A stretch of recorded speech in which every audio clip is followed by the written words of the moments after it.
Welcome back to Awake and Bake, where we get high vibes and talk about the universe. I'm your host, Danny. So for today's episode, I really want to focus on controlling our energy, especially when new challenges arise. A lot of y'all have been on a journey, whether you're starting a new project, whether you're kind of starting over, maybe you're leaving a job, leaving a city, leaving a relationship, leaving a friend group, having to start over in some way. Maybe you're starting a business. Maybe you're starting a new creative project. Maybe you just got a job that you've been wanting for hella fucking long and you're just now starting it. That's what I want to talk about for today's video. Those are the times when challenges arise that sometimes can kind of make or break us, because when we start to feel like, oh my God, challenges already, but I thought I was doing well, or why am I already experiencing difficulty? Girl, bitch, motherfucker, however you identify. That's okay. These are just the new things that come with this new territory. It's a challenge right now because you're not used to it and you haven't really gotten over it yet. It won't always be a challenge. You fucking got this, but we're going to get into it. So first, you're going to need two things for today's episode. Something to drink, because I will not be responsible for you hooker whores being dehydrated. I am drinking from my fake Stanley pink Barbie water bottle. And then I am hitting my high 90s white gummy hybrid. Benjamin, if you will.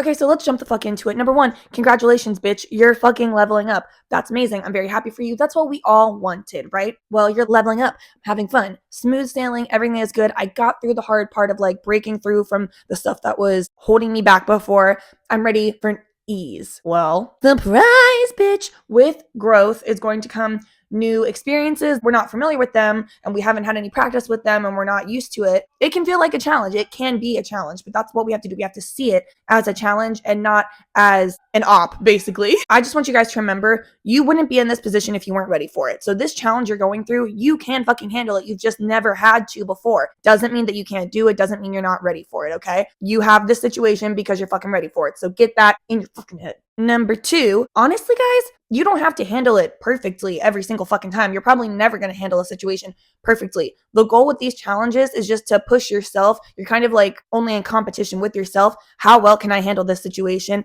And can I handle this challenge even better than I handled the last challenge I experienced? And I mean handle it both internally and externally. The way that you handle it with other people, the way that you go about it, and how you let it affect those around you, right? The way you carry yourself. But also, how are you letting it fuck you up inside? Are you spiraling over it? Are you focusing on it and not allowing yourself to just move the fuck on and to breathe? Because another thing we have to remember, at this point in our journey, at this point in our life, we've been leveling up. We have to also level up internally with how are we treating ourselves? How are we taking care of ourselves? We cannot be letting ourselves get too stressed out. We have to be able to control how we respond to things, at least. I understand we can't control the shit that happens to us and in life and everything like that, but we can control our reaction to a degree. So what we're not going to do is spiral on it. What we're not going to do is beat ourselves up over it. We're not doing that, bitch. Okay. That is so 2000 and late. Okay, wait, let's take a hit. And then I want to talk about how you're going to go about this. Hilarious that Monkey's getting in this video right now because this episode is inspired by him. This episode is inspired by my little boy right here. I'll tell you all why, but he got me in trouble on the internet and I'm learning to deal with the hate. So how are we going to go about this? We're going to set boundaries so that we can protect our peace. We actually need to talk about why you should fucking protect your peace, or just what you should be telling yourself throughout this whole thing. Try to fucking remember you've been through stressful situations before and you've survived every single one and you've got through every single one, even if you didn't handle it well, right? Well, you're at a more advanced place now. You're at a more educated place now, a more experienced place, a better place now than you've been before. There's no reason that shit's going to just hit the fan. I'm just saying it's important to preserve your energy because that stress, it's also going to get your adrenaline going, and having that much stress. Guys, I'm not trying to be fear mongering, but stress can kill you. Also make you lose hair. And there was a time where I was extremely stressed at a job I was working and I wasn't going bald, but my hair was thinning. It's not thinning now. So if you can't let your self-respect for your peace and energy be what fuels you to set boundaries, at least let it be vanity, bitch. You don't want to lose your hair, your eyebrows. You don't want to get rashes everywhere. Some of us get rashes everywhere and have crazy fucking reactions for no goddamn reason, but stress makes it worse. So basically, set boundaries however you need to. This is your sign, bitch. If you need to set a boundary, set a fucking boundary. If you need to be you know what? I'm not going to be checking my fucking emails after this time because I don't work after this time. My work is stressing me the fuck out. Or if you're you know what? I am getting attacked on social media for some fucking bullshit. I'm going to stop checking those comments.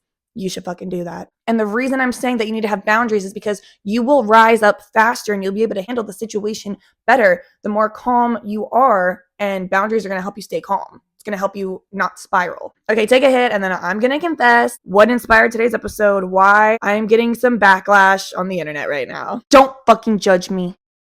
So I work for a company, and it's specifically an RSO company. You don't know what that is? I'll tell you. It stands for Rick Simpson Oil. It's clean. It's used medicinally. It's not like a party THC moment. It's RSO that is used as medicine. That's all it is medicine. Well, it's an oil, and it's a very strong oil. So to dose it properly and safely, they put it in a syringe, not a needle syringe, just a normal like squirty pushy boy syringe. And I make videos for them. I've made tons of videos about how to use a syringe, how to dose it, how to use their tablets, how to dose those, ways to store it, what can it be used for. Tons of educational videos. So now, recently we were like, ooh, what if we like do like a few funny videos? And that's where I went wrong and I went right. I did a video showing that you only use a grain of rice for it. I put it on my finger. You would not believe. So basically the second part of that video is me laying down with my dog, and I'm just like cuddling him, like rubbing him, like petting him, and like laying on him with my eyes closed, like in bliss. You would think I killed him. The comments are like, that dog does not like you. He's uncomfortable around you. Someone needs to check on him. She's a bad dog owner. And they think he's terrified of me. Y'all know he's always fucking jumping all over me and like getting on me and stuff. But the other thing is they're calling me a heroin addict. The amount of people that are like, that looks like black tar heroin. And I'm like, okay, but can you fucking read and like go to the, like, oh my God, like everybody chill the fuck out. And they're like, she's a tweaker. I don't mind being called a drug addict. I don't mind being called a whore, because a few people called me a whore because like, how dare I lay on the couch and cuddle with my dog? I draw the line at being a bad dog mom. I do draw the line there. Their main issue was they were like, you shouldn't be laying on top of him. Nobody was laying on top of him. My head was resting on him. And clearly, since he's trying to be fucking under me, he's actually slightly under me right now.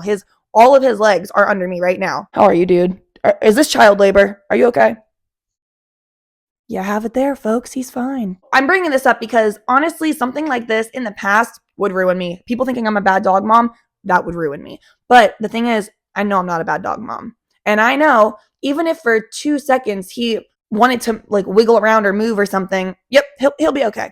He'll be fine. He will be absolutely fine. But my point is, I decided I'm not going to be responding to these comments. I left like one comment that was like, he's okay. I promise he's fine. I promise, like, I'm his owner. Like, he's okay, whatever. It didn't go well. And I was like, yeah, because you know what? I basically just had to stop reading the comments because they were kind of hurting my feelings. And like, people have taken like one small clip and made it into this whole, like, I'm a drug addict dog abuser, which was hurting my feelings.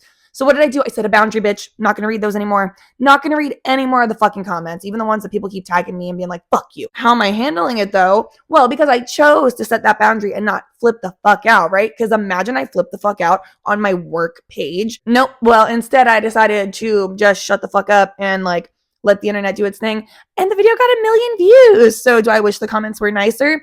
I do. Am I proud that one of my work videos got 1 million views? I am. And I promise there were no dogs harmed in the making of that video. I'm not saying just because you handle something well that you're going to get 1 million views. But I'm just saying, bitch, like the way that you handle something says a lot about you and your character. Says a lot about your emotional maturity. Your maturity, period. And like your fucking growth. And so for me to not flip the fuck out on those people and be like, you guys are calling me like a lot of names right now and like you don't know me. This is like a 4-second clip. It took a lot of courage for me. And I could feel my heart start to race and I started to get really anxious. And I was like, oh my God, like, what if people think that I like take horrible care of my pups? And it's like, I don't. That's a video of us cuddling. Everyone can chill out a little bit. And like, just, it's not that deep. Like, turn off the comments. Now I'm overthinking. I can feel my body having a reaction to it. That's not what I want. So I just stopped checking the comments. And then I pretty much just noticed that the views kept going up and up and up. And then I got to like joke about it with my husband and like my friend. And I felt a lot better. And now I don't look like an asshole for cussing bitches out. Unless they watch this video and then they're going to be like, you're saying you want to cuss us out. They're probably not watching. Let's take a hit. I'm sure this goes without saying, but today I've had on the internet, I fear I need to be extremely specific. I am not your teacher. I am not trying to like teach you anything. This is what I'm going through. This is what I'm deciding to do about it. And then I'm just kind of like talking my shit. I'm not saying you have to do it. I'm not saying I'm handling everything right. Now I'm like giving too many disclaimers because I'm like, y'all not gonna cancel me today. Thank you guys so much for watching. Please like, subscribe, tell your friends, tell your grandma, and as always, stay high.